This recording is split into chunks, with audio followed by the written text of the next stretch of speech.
Midori is a 27-year-old office worker. One day, after working overtime, she suddenly dies. She meets a god who offers her a chance to be reborn with her memories. And the god is willing to grant her a special power. The god asks her what power she wants. Surprisingly, she just wants the ability to pet furry little animals. After all, when she was alive, she never got to fulfill her dream of having a pet. The god is totally baffled, but still grants her the power as per her wish. It's the power to make all non-human animals love her and want to be close to her. In the blink of an eye, she's really reborn. When she opens her eyes again, she's reincarnated in the world of Astillan, as the daughter of a duke. Everyone here can do magic. Soon she becomes 2-year-old. Her name in this world is Nima. Her parents and siblings give her lots of love. Nima finds out the power the god gave her actually works. Every day, she attracts cuddly animals and gets to pet them, finally fulfilling her dream. One day, her mother has to go to the palace for work and takes her along. On the way, Nima observes the surroundings. Turns out the god gave her a mission. He heard that in the world of Astillan, humans are being mean to non-humans. So, he sent her to see if this was true and to decide if he should eliminate the humans of Astillan. But Nima finds out that everyone is actually very nice and there's no mistreatment of non-humans like the god thought. After arriving at the palace, her mother casts a protection spell on her and tells her to wait here. Nima finds it boring and soon gets drawn to the birds outside the window. She climbs out the window and discovers many animals in the palace. While playing with the animals, she notices a pair of fierce eyes in the grass. The animals flee as the owner of the eyes emerges, a somewhat goofy-looking tiger. Normal people would be scared, but Nima is thrilled because she loves furry animals, and the tiger even lies down and lets her ride on its back due to her god-gifted powers. As they wander, a blue-haired young man descends from a tree and lifts Nima off the tiger's back. Despite her refusal, he playfully carries her on his shoulder, teasing her and making her angry. The tiger immediately grabs her back, surprising the young man because it's rare for the white tiger to be close to anyone other than him. He's curious about Nima's identity and learns she's the daughter of a duke. So, he takes her to the king's office, where her father is shocked to see her.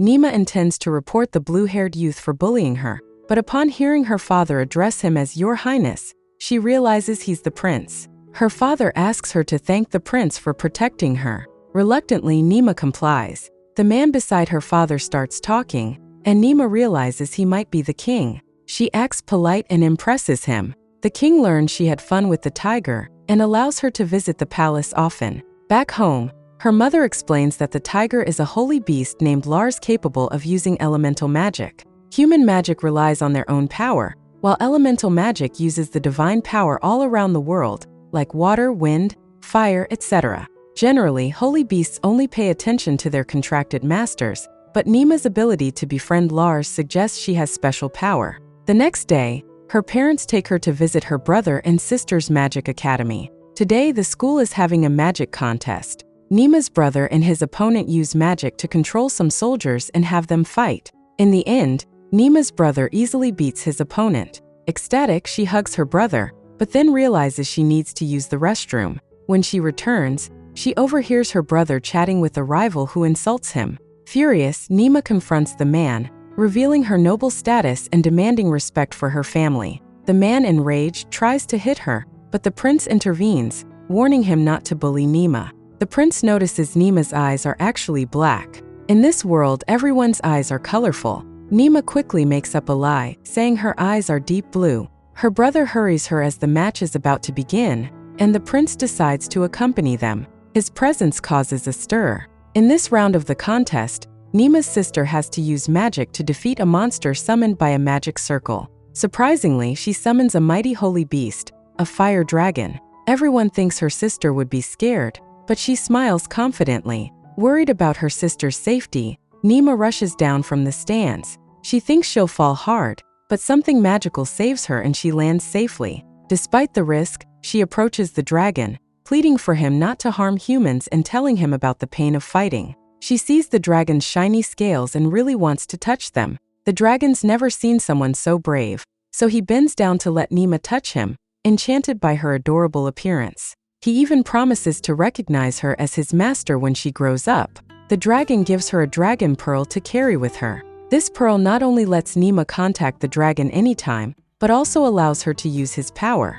If Nima ever faces danger, this dragon pearl will surely come in handy. Plus, it can change into any shape Nima wants. So she turns it into a cute bunny bow and wears it. After telling Nima his name is Soul, the dragon spreads his wings and flies away. News of Soul voluntarily recognizing Nima as his master spreads throughout the streets and alleys. Upon hearing this news, the king immediately summons Nima's family, and all the important figures of the palace gather as well. Nima immediately senses trouble. The king expresses his dissatisfaction with Soul being used by Nima because of his immense power. If Nima were to use his power against the kingdom in the future, it would be troublesome. Nima's dad hurriedly explains that there's no formal contract between his daughter and Soul, and he's willing to guarantee with his life that Nima would never betray the kingdom. Afterward, the king decides not to pursue the matter for now, but he's puzzled as to how a mere magic test could summon a fire dragon. The leader of the Magic Association thinks it's what the gods want, while the high priest praises the king, saying Soul showing up means the gods trust the king to make the land better, thinking humans are the best rulers. Nima finds this odd. She knows the gods see everyone as equal, so why would human rule be the best? She thinks the high priest is selfish and pretending to follow the gods to control the country. Even though she sees through all this, Nima's lifelong wish is to live a peaceful life with animals. As long as the nation doesn't threaten the little animals, she doesn't care about these national matters. The kind prince, unwilling to involve Nima in the conflict at such a young age, immediately arranges for Lars to take her far away to play, where she visits the tiger's den and even feeds him. Suddenly feeling sleepy, Nima lies down next to Lars and falls asleep peacefully. People are amazed, speculating that Nima is extraordinary to be able to have the holy beast Lars serve her. The high priest, smelling a chance to get something out of it, shows up and suggests to Nima's dad to send her over to his Church of Divine Creation. He's talking about making her into a holy maiden, but Nima's dad isn't buying it. He knows those holy maidens are just puppets and doesn't want his daughter to be someone else's pawn. He hopes she can live freely without being brainwashed into a political tool. Nima's parents go to great lengths to protect her, and after a while, Nima wakes up.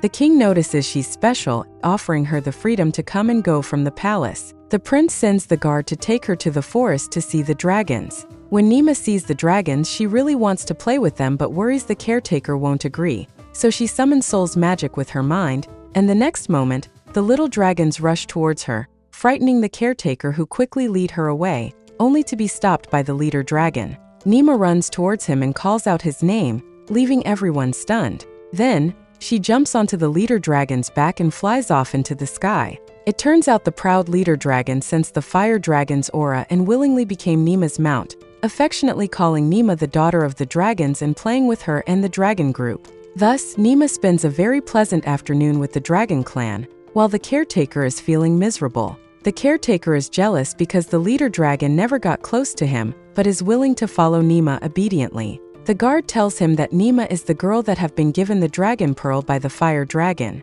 The caretaker tells the captain of the Royal Beast Knight Legions about Nima, igniting her fighting spirit. She wants to compete with Nima to see who's more popular with the animals since she's been dealing with animals since she was 5. As soon as she sees Nima, she summons the leader of the horse tribe, known for his pride and coldness. No matter how nice Nima tries to be, he just ignores her. The captain says the horse king is kinda stubborn, and when the horse hears this, he seems a little sad. Nima, being observant, approaches him gently and gives him a hug. She reveals that he's not really stubborn. He just acts that way because he's the leader of the horse tribe and wants to keep humans away from his group. The captain feels bad for misunderstanding him all these years and apologizes sincerely. Seeing how well Nima understands the leader horse makes the captain want to challenge her. She decides to take Nima to meet some wild animals. They stumble upon a wild boar eating. Nima stares curiously, but it attracts the attention of the baby boars, and they start chasing her, causing her to scream in surprise. To protect her, the horse leader roars to scare them off, and they run back to their mom. The leader horse's move makes the captain feel a little jealous. They also visit a group of super fast birds. Nima, without fear, insists on riding one. This pleases the captain, who picks out the liveliest bird. Once they start running, the wind gets too much for Nima and she can hardly breathe. The captain then uses magic to lessen the wind, saying she forgot to do it before they left. Nima guesses that she did it on purpose. Then the captain asks the bird to go faster, almost making Nima faint from the speed. It almost makes Nima pass out from dizziness. The caretaker, seeing Nima in such a state, can't help but laugh. Suddenly there's a signal from the sky. It's from the messenger hawk, who usually delivers letters. The letter on his leg tells the captain that one of the rarest animals, the white moose, has escaped. The captain rushes off to deal with it. After giving orders to find the white deer, the captain feels really upset. If the white moose really ran away, it would be a big loss. But not long after, she finds out that Nima has actually found the white moose. It turns out Lars accidentally found it and told Nima right away. It seems like there are people in this world who have the ability to make any animal like them. The captain is very jealous, but she eventually accepts the truth. 2 days later, Nima celebrates her 3rd birthday. Her parents agree for the first time to let her go shopping.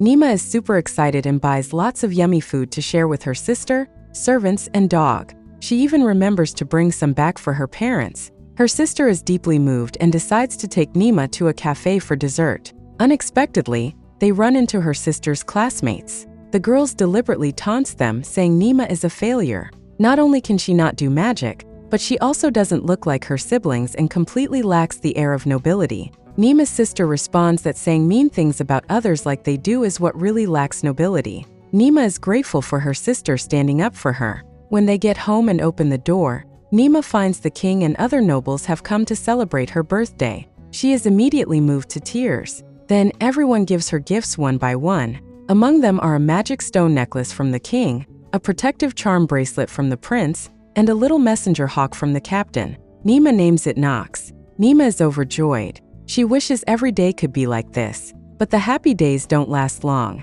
Soon, a teacher arrives at home to teach her how to be a proper lady. This teacher is really strict. She gets mad because Nima speaks a little softly, and even uses a fan to hit Nima's arm. Nima's furious. She wants to fight back. But to avoid disappointing her family and smoothly finish her lady education, Nima chooses to endure it. After just 1 day of class, Nima is already exhausted. She really wants to complain to her dad, but she's worried he'll fire the teacher right away. So she decides to solve the problem herself. The next day, she's scolded harshly in class. Nima is so angry she trembles all over, but the next second, she suddenly smiles and thanks the teacher for her guidance. And this smile is something Nima developed in her past life, a professional fake smile from her workplace. She tries to use softness to counter the teacher and make her shut up. This trick actually works. After a few days, Nima is exhausted and doesn't want to eat. Her family is worried sick. But when her mother asks her the reason,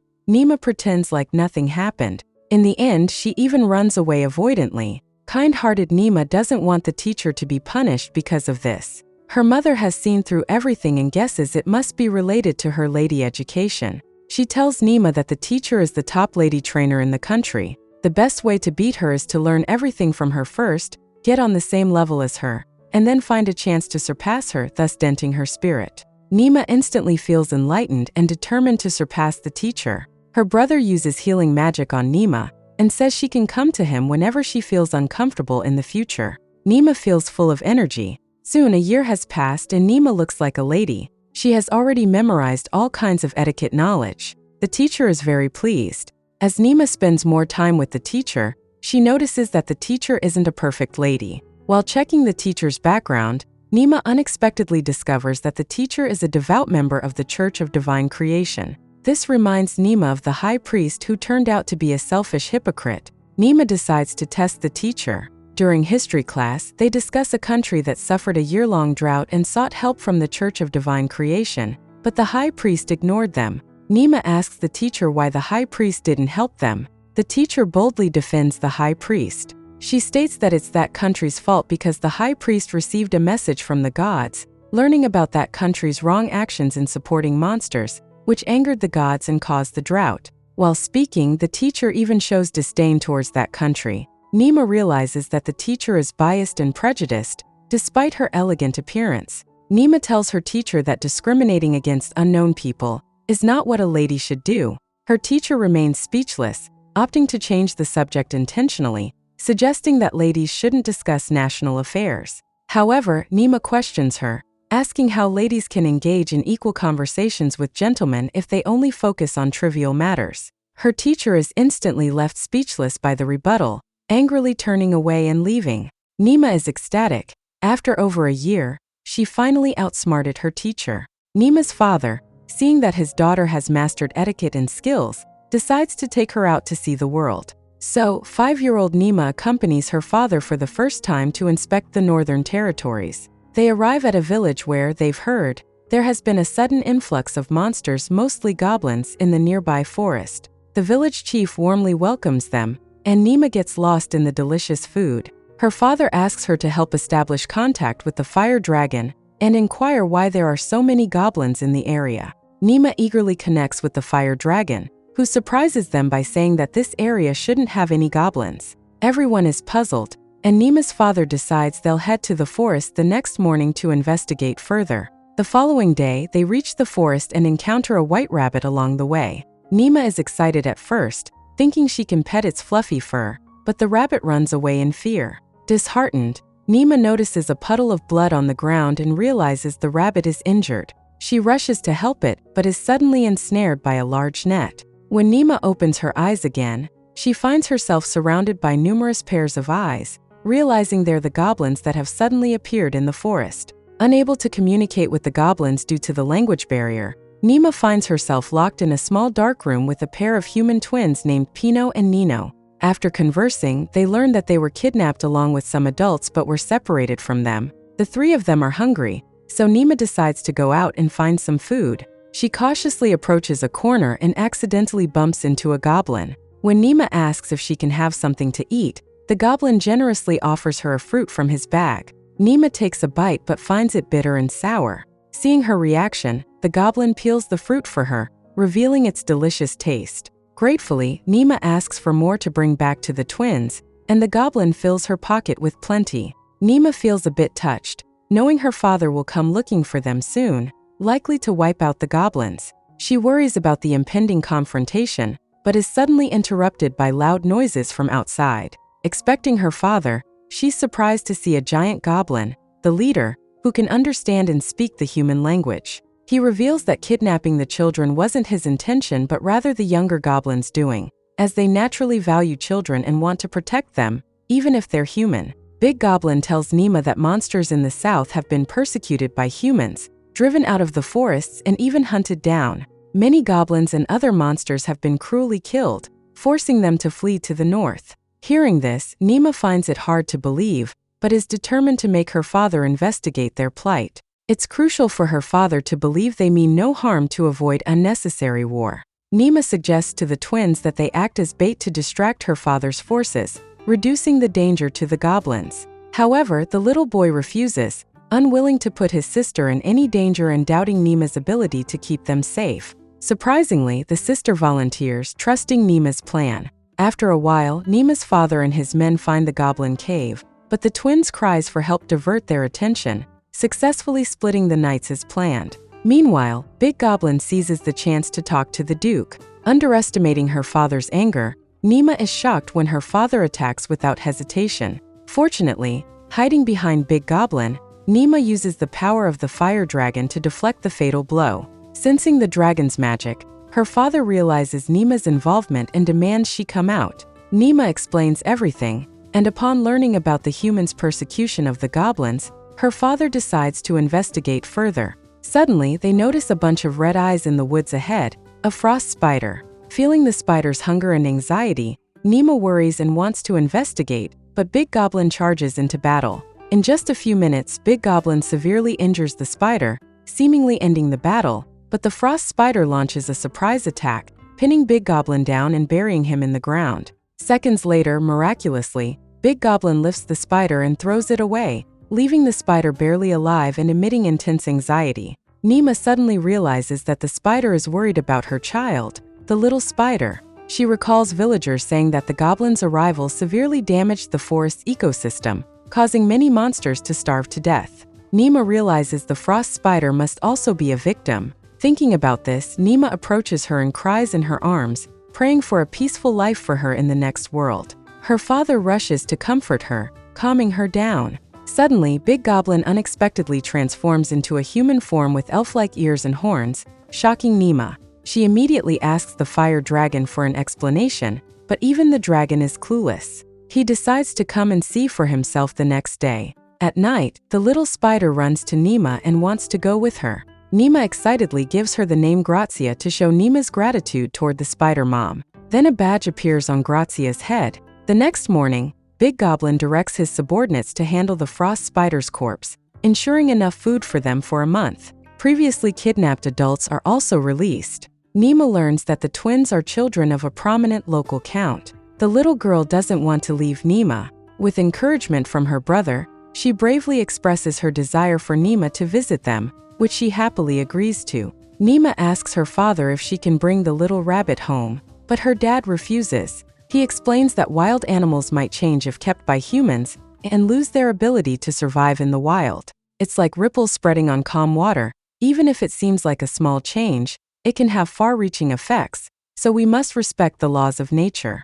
Understanding this, Nima obediently sends the rabbit away. Suddenly, she remembers the small spider hidden in her clothes and asks if she can keep it. Big Goblin notices the badge on the spider's head, realizing it's been named. He explains that names hold great meaning in this world. Once a weak creature is given a name by a strong one, it instantly evolves and becomes more powerful. Since Nima has already named it, it means they have a master-servant relationship. Now Nima has to take Grazia with her. Big Goblin goes back to the village with Nima and meet the fire dragon. Nima sees the fire dragon again, excitedly touching his smooth scales, imagining whether to use them as a natural cool mat or as a blanket, completely ignoring the fire dragon's speech. The fire dragon explains that he initially thought Big Goblin was a member of the Oni clan, a species with human bodies and horns, but the Oni clan is unable to use elemental magic, a skill exclusive to holy beasts. But the fire dragon discovers that Big Goblin knows how to use elemental magic.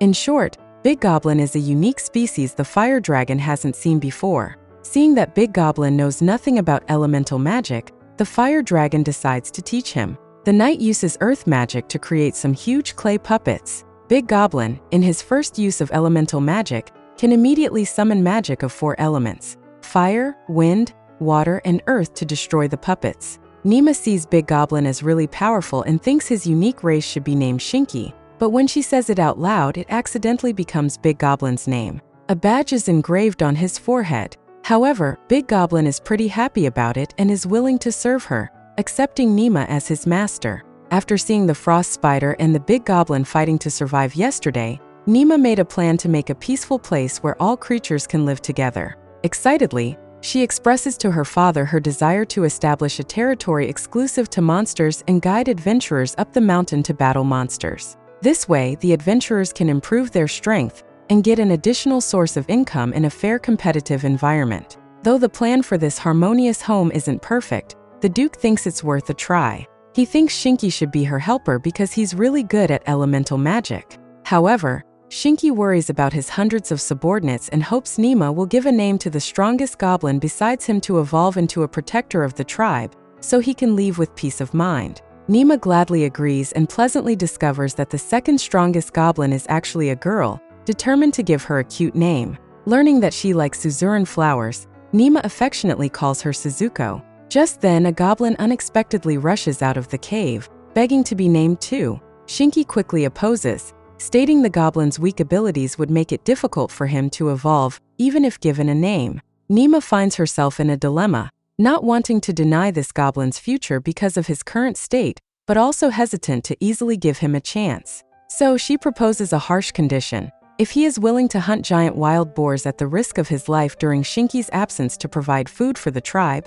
she'll agree to give him a name. Determined, the goblin agrees firmly. Nima is very pleased and gives him a powerful name, Tuki. Tuki thanks Nima excitedly. Shinki admires Nima for always being able to make friends easily, unlike him who only had his brother's love growing up, and sadly, he lost his brother in battles with humans. Nima gently pats him on the cheek and tells him that they are now friends. Later, the Duke takes them to the next inspection site, where the monsters are unusually active. Upon arrival, local officials warmly welcome them, but Nima sneaks away amidst the bustle to the Adventurers Guild, just to check things out early for her plan's sake. The lady in charge explains about the guild. She says that quests are given depending on how good adventurers are, but some adventurers take quests from others and steal their rewards. Suddenly, Nima notices a Furious accusing the guild of unfairness. He reveals that the mayor offered a job to fight some goblins, and his son accepted it because the reward was 3 times more than usual.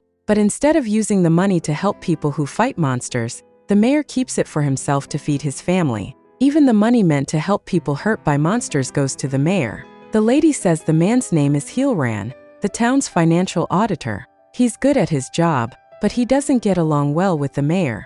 Nima approaches Heelran, wanting to know more about the situation. However, Heelran dismisses her, saying he's too busy for kids' games. Nima directly reveals she's the Duke's daughter and can report this to her father. Everyone is shocked to learn Nima's identity. Heelran explains that while there are more monsters in town lately, they rarely attack humans. The mayor exaggerated human injury data to get more compensation from the government. Heelran swears on his life that everything he's saying is true. Nima asks why the knights haven't dealt with the monsters here. Heelran says that on the other side of town there are lots of monsters called kobolds, so the knights are busy there. Nima decides that after sorting things out in town, she'll convince the kobolds to join her harmonious home plan. She sends Shinky to persuade the nearby goblins to join too. When Nima and Heelran arrive at the mayor's house, Nima's dad has been waiting for a while. He's really mad that Nima disappeared for so long without a good reason. Nima apologizes and says she just wanted to check out the Adventurers Guild. Her dad is disappointed and thinks Nima shouldn't have revealed she's the Duke's daughter so soon. This makes Nima feel sad because her dad usually supports her. Just when she's about to cry, her brother suddenly appears and hugs her from behind, calming her down. Nima feels really touched because her brother and sister have always stood by her side no matter what. This makes her cry even more. The prince and Lars also come to see her, which makes Nima super excited. But her dad doesn't look happy because Nima already worries him enough. And if something happens to the prince, he won't be able to explain to the king. Nima's father notices Heelran. Nima quickly tells him what's going on. Her dad takes them to the mayor's house and confronts him. At first, the mayor denies everything, but eventually gets arrested, admitting his wrongdoing under pressure from Nima's dad. Nima shares her plan for the harmonious home, where she'll collect monsters and build a place for them to live peacefully. Everyone thinks it's a really creative idea. Nima's brother and the prince want to help her make it happen. The prince decides to name Nima's plan Project Sharana. Just then Shinky returns. He says he's made a deal with the nearby goblins. Nima's brother asks who he is. Nima explains that Shinky used to be a big goblin, but has now evolved into a mysterious being. Her brother is surprised that a monster is by Nima's side and asks their dad why. Their dad sighs and explains that Shinky is now bound by his true name and serves Nima. Shinky says there's a group of 16 goblins led by a big goblin nearby, who are now their allies after a bit of a fight. With this town's monster problem sorted, Nima decides to head west to recruit the kobolds for her plan, while her dad heads back to the capital. Early the next morning, Nima and her brothers head to the city where kobolds often appear. The lord of this city looks very weak and explains he's been dealing with the kobolds day and night,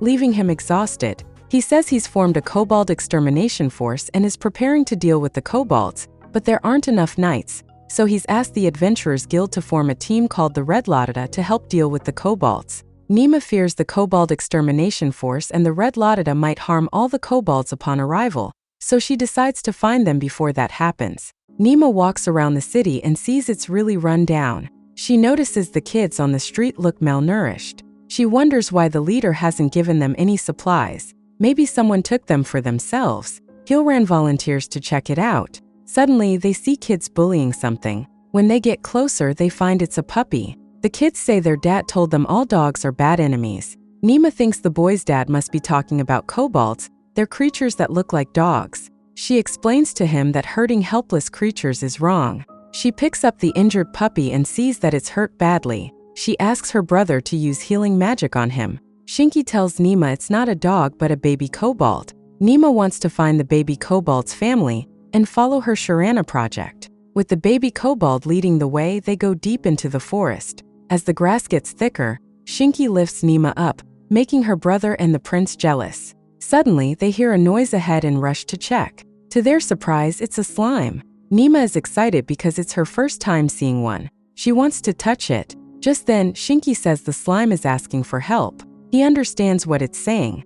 The slime says its friend ahead is weak and needs help urgently. Under the guidance of the slime, they encounter a huge slime known as the parent slime, full of colorful smaller slimes inside its belly, about to give birth, but the cold surroundings threaten the lives of the newborn slimes. Nema hopes the slime can wait until they reach a warmer, safer place to give birth, but the parent slime is now immobile and too big to move. Just when Nema is unsure what to do, the prince suggests that if the parent slime can inhabit someone's body, it won't reproduce. Nema worries about being eaten by the slime if it inhabits her body, but the parent slime vigorously shakes to assure her it won't. Shinky says when a slime lives inside someone, it eats the food the person eats directly, so the person doesn't need to go to the bathroom anymore. Nema becomes excited because it means she can eat as much as she wants without getting fat. The prince adds that due to the slime's soft and bouncy nature, physical attacks hardly affect it, and magical attacks may be ineffective depending on their properties. So if Nema swallows the slime's nature can protect her. After everyone agrees, Nema decides to let the slime inhabit her and names her Shizuku. Once Shizuku inhabits Nema's body, she feels her consciousness. Shizuku tells Nema that the small slime will become the next parent slime. Nema decides to keep the small slime with her, naming her Haku. Next, Nema continues looking for the kobolds, but they don't see any of them. They have to ask the holy beast Lars for help. Lars tells Nema that up ahead is someone who isn't human or monster, and he's not sure what he is. So they just follow Lars. Deep in the forest, there's a sacred place only allowed for certain people. Guided by Lars, they arrive in front of a huge tree. Nema read in a book that some rare creatures live for a long time and can change into guardians with special powers to protect their territory. She thinks this tree is one of those guardians. Nema slowly approaches the guardian tree. The guardian tree asks what brings her. Nema holds up the baby kobold, saying she's looking for his mom. She asks if the guardian tree knows where the kobolds are. Sadly, the guardian tree says he can't tell them. The kobolds came here to escape from humans. He feels sorry for them and has chosen to keep them hidden from the sight of humans. Nema says she wants to move them somewhere else because the lord of this city is sending a hunting team to hunt them. The guardian tree says she can hide the kobolds for a while, but not forever. And there's the problem of food for them. Nema says she'll do everything she can to help the kobolds. She hopes the guardian tree can take her to where the kobolds are. The guardian tree chooses to believe Nema. He opens a hidden passage for them. As Nema walks, she remembers what the guardian tree said about food for the monsters. She realizes she hadn't thought about food for the monsters in her plan. Then a huge bug comes charging towards them, but Nox reacts quickly and manages to kill the bug. Shinky says the bug is edible and tasty when roasted, so he starts roasting it. Nema tries it and finds it tastes like lobster, so she suggests collecting more bugs to give to the kobolds as a gift later. As they walk on, they notice numerous eyes watching them warily. Nema friendly explains why they're there, and the kobolds let them into their hiding place. A kobold woman named Cicely approaches them and asks what they're doing here. Even though Nema brings food and returns the baby kobold as a friendly gesture, Cicely isn't happy to see Nema because the kobolds came here fleeing from humans. So they're wary of all humans. Humans have attacked many kobold groups, resulting in many deaths. Nema warns that a kobold extermination force along with the Red Laudada will soon arrive here, making it dangerous to stay. Cicely says she already knows because of a sign from the stars. She explains she's a star reader, interpreting the stars' changes to predict fortunes. Cicely insists they must fight humans to the end and urges Nema's group to leave as soon as possible. However, Nema proposes Project Sharana instead of fighting. Cicely refuses as she doesn't trust humans. The conversation is going nowhere. Nema's brother calls out to her, saying it's time to return to the city. Nema says she'll come back tomorrow. Cicely watches Nema leave and suddenly looks up at the stars, utterly astonished. Just beside their star, she sees a savior's star. She wonders if Nema is their savior. Back in town, Nema finds a letter from her father, saying her sister is also on her way here. The three siblings are about to reunite. The prince receives a letter from the king. The king grants him power to arrest royal knights who aren't doing their jobs and might ruin their plans. The next day, Nema leads the group to bring food to the kobolds in the forest. Cicely discovers Nema carries monsters with her. Nema says Shinky over there is also a monster, and that she hosts a parent slime inside her. Cicely doesn't understand why Nema is doing this. Nema explains her desire to help these monsters as part of Project Sharana.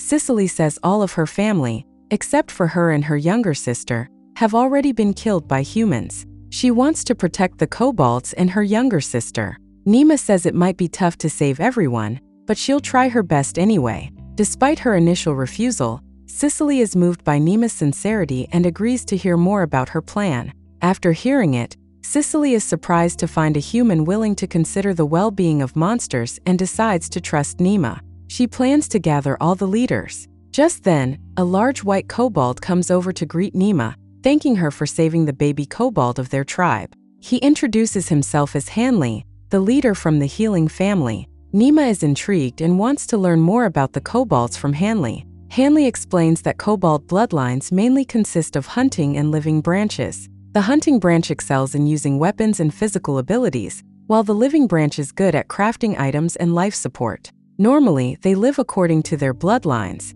When different bloodlines come together, they complement each other's weaknesses. Hanley explains that kobolds have families responsible for different tasks, each with a leader, like him leading the healing family, and Cicely leading the Star Reader family. Nima asks why some kobolds walk on 4 legs while others walk on 2. Hanley explains that adult kobolds walk on 2 legs, but young ones need to exercise their shoulders and foot strength by using 4 legs. Nima's attention shifts to Hanley's fur, wanting to touch it. She takes off her gloves and hugs Hanley. Her brother and the prince can't help but touch it because Nima says the fur is very comfortable. When all the leaders gather together, Nima explains the Project Shurana to them in detail. Nima asks if everyone agrees with this plan, and they do. Next, they discuss how to deal with the hunting team. At this moment, a cute kobold interrupts their conversation, warning them not to be fooled by Nima. It turns out she is Cicely's younger sister. Nima asks why she looks different from others, with big ears on her head and a furry tail. Cicely explains that her sister is Wolf Beast Person, an abandoned baby she found when she was young. Then the prince says she's definitely not an ordinary wolf beast person because she has black hair like the night and silver stripes like meteors. She's a star wolf beast person. In Nima's eyes, this little girl is just too cute. She asks why she thinks Nima is deceiving them, and the little girl says all humans are greedy and cruel. Nima agrees that there are such people, but she asks them to believe that they're here to save the tribe. The little girl says she can fight too and wants to do something for the tribe. Nima realizes the little girl feels lonely and sad, thinking she hasn't helped the kobolds, so she comforts her, pats her head, and tells her they can work together to protect the kobolds. At this point, Cicely tells her sister that Nima is their savior and asks her sister to stay by Nima's side to protect her. Nima immediately asks what a savior is, and Cicely explains it's a sign from the stars, believing Nima is the savior. Then Nima tells her brother she wants him to infiltrate the kobold extermination force because he has healing magic, which can prevent unnecessary casualties. Next, the kobolds are getting ready for the upcoming battle with the extermination force and the Red Lottita. The carpenter family of the kobolds is building escape carts from logs, the weaver family is making ropes and nets, and the strategy family is setting traps. Each kobold is using their skills to prepare for the fight. Nima meets Heelran, who brings back news. Heelran has successfully infiltrated the Knights and found something suspicious about the regional commander. He seems to be taking rescue supplies and pocketing money, but the exact flow of funds isn't known yet. The prince says they need more evidence. Heelran suggests investigating the amount of orders placed versus what's actually delivered, which might reveal something. Nima advises Heelran to be careful and prioritize safety, as he's her friend. Heelran is deeply moved. On the day of the battle, Nima feels low-spirited, clearly having slept poorly due to worry. The leader from the warrior family acknowledges her concern, stating it's not unreasonable to worry. Nima asks the leader if he's not afraid. The leader explains they live in a world where life and death are always on the line,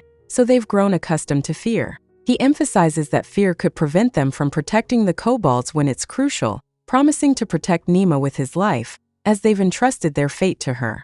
Right now, the kobold extermination team and the Red Lottita are heading toward the kobolds. Nima is planning the battle carefully. Shinky uses elemental magic to create thick fog to make it hard for the knights to see. Then Lars makes explosions to confuse the enemy. The kobolds try to stop the knights from fighting by making them dizzy or knocking them out. They catch a beast tamer. He commands his beast to attack them. Luckily, Grazia quickly rushes in. She deals with the beast, then tackles the beast tamer. She doesn't kill them but uses poison to make them pass out temporarily. Nima is surprised by Grazia's skills. Grazia feels very happy about the praise. Next, logs roll down the hill to hit the attackers. Stones are thrown from machines, causing chaos. The extermination force rushes forward to escape, only to fall into traps set by the kobolds. Nima has her slime consume their weapons without harming them.